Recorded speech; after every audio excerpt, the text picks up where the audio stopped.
அனைவருக்கும் வணக்கம். அந்த கோகர்ணனின் சரித்திரம் தொடருது.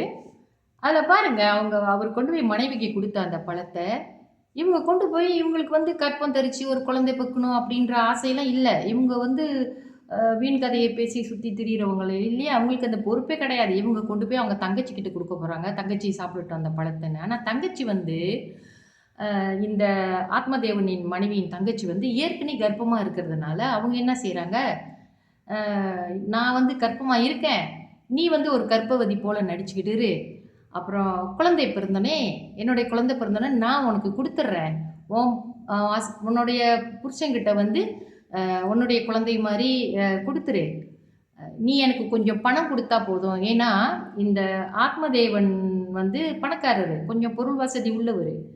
ஸோ தங்கச்சி நீ கொஞ்சம் பணம் கொடுத்தா போதும், என் புருஷன் ஏற்றுக்குவார் அதை அப்படின்னு சொல்லிட்டு திட்டம் போட்டு என்ன செய்கிறாங்க, கடைசியில் அந்த ஆத்மதேவனின் மனைவி துந்துளி அந்த பழத்தை சாப்பிடவே இல்லை, அதை ஒரு பசுமாட்டுக்கு போட்டுடுறாங்க. அப்போ இந்த தங்கச்சிக்கு குழந்தை பிறந்து அந்த குழந்தையும் இவங்கக்கிட்ட கொடுத்துட்றாங்க. அவங்களுக்கும் கொஞ்சம் பணம் கொடுத்து இந்த பிரச்சனையை அவங்க இப்படி பண்ணிக்கிறாங்க. அந்த பழத்தின் பெருமையை சோதிக்கணும்னு ஒரு எண்ணம் வர இந்த பெண்ணுக்கு ஒரு பசுமாட்டுக்கு கொடுத்து விட்டு துந்துளியும் அப்படியே செய்துவிட்டு துந்துளியின் தங்கையின் வீட்டிற்கு சென்று விட்டாள்.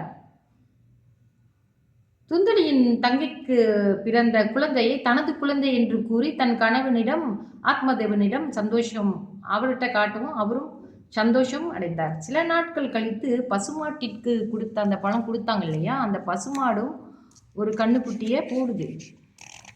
அப்ப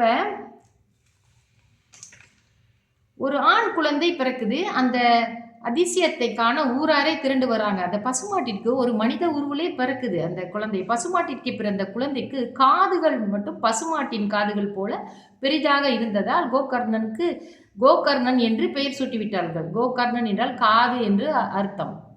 சரிங்களா? அப்ப துந்துளியின் பிள்ளைக்கு துந்துகாரி என்ற பெயரையும் சூடப்பட்டது. சில ஆண்டுகள் கழித்து கோகர்ணன் வேதம் பயில அவர் அந்த பசுவுக்கு பிறந்த அந்த பிள்ளை சாஸ்திரம் வேதம் எல்லாம் பயின்று ரொம்ப சிறப்பாக வருது. காது மட்டும் மாடோட காது இருக்கு, ஆனால் மனித உருவத்தில் அந்த குழந்தை பிறந்திருக்கு. அந்த பழம் சாப்பிடுச்சுன்னா அந்த பசு அதுக்கு பிறந்த குழந்தை. ஸோ இந்த கதை இன்னும் தொடரும்.